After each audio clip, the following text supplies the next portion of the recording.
You want to lower your handicap. You want to shoot better scores. You want better tournament results. You want to hit the ball better.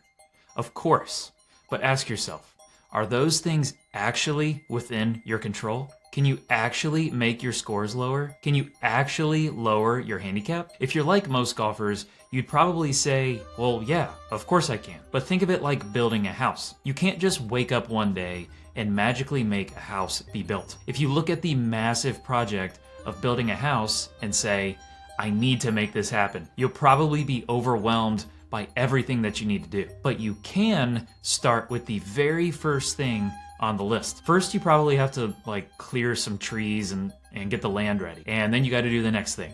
And then the next. I don't actually know what it takes to build a house. But there's a term in economics called leading and lagging indicators. And in a recent one-on-one session with one of my mental coaching clients, he was talking about the various things that were frustrating him about his golf game. Things like his scores, his handicap, the stagnation of his game, how he's not really seeing progress despite working diligently on his game for years now. So what I reminded him was that all the things he is frustrated with are lagging indicators. In fact, he was actually the one that gave me those terms, leading and lagging indicators. I didn't even know that terminology. But as we worked through it together, I learned that lagging indicators are outcomes that happen in the future as a result of actions you do in the present. And a leading indicator is the action you take in the present that will result in lagging indicators. A really clear example of a lagging indicator is your handicap. When you post a score, your handicap doesn't immediately change. Yeah, you might be able to do some math or see the predicted trend of your handicap, but it doesn't actually update but once or twice a month. Your handicap lags behind all the things that are happening in the present. Once your handicap updates, it changes based on things you did in the past. Another clear example of a lagging indicator is physical fitness. You don't immediately become jacked after you do one workout. How you look in the mirror lags frustratingly far behind all the workouts and healthy eating that you do in the present. And when you finally start to see a difference in the mirror, that's not because of your workout this morning. It's because of all the things that you did 6+ months ago. So back to our house analogy. When you see a finished house, you would never say it was built because of the final thing that you did this morning. You would know that this house is only finished because of the months and months of really small actions that you took to build it piece by piece. Which leads us back to the frustration my player was expressing with the lack of tangible, clear improvement in his game or his handicap. This is like looking at a half-built house and being frustrated that it's not done or perfect yet. Of course it's not done and perfect yet. You've got so many tiny jobs to do to get it there. And these tiny jobs are the leading indicators. And I don't actually know if this is the exact right term for this, so we'll just call it a term that I use all the time, controllables. The tiny actions you can take right now in the present are your controllables. They're the things that will lead to the eventual outcome of your handicap dropping or shooting better scores or hitting better shots. So notice what you're frustrated about with your golf game.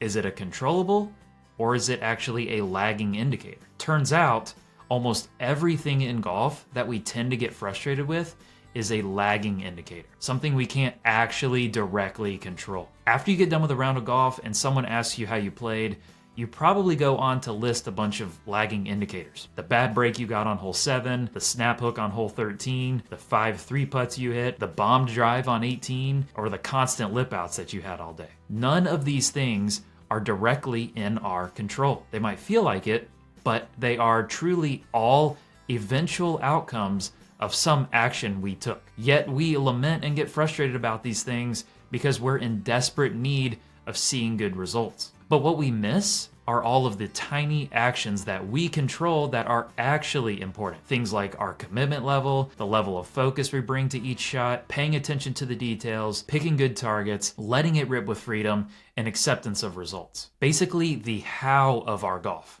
not the what. How did we go about playing rather than what did the ball do or what did the number add up to? And on a more zoomed out scale, some of our controllables are things like practice planning, taking golf lessons, physical health, sleep and rest, intentionality, pre-round warm-up, good work ethic, things like those. These are the things on a big scale that will eventually lead to all of the lagging indicators like better shots, lower scores, lower handicap, and then better tournament results. My player and I joked about how weird and boring it would be to respond to the question, how'd you play?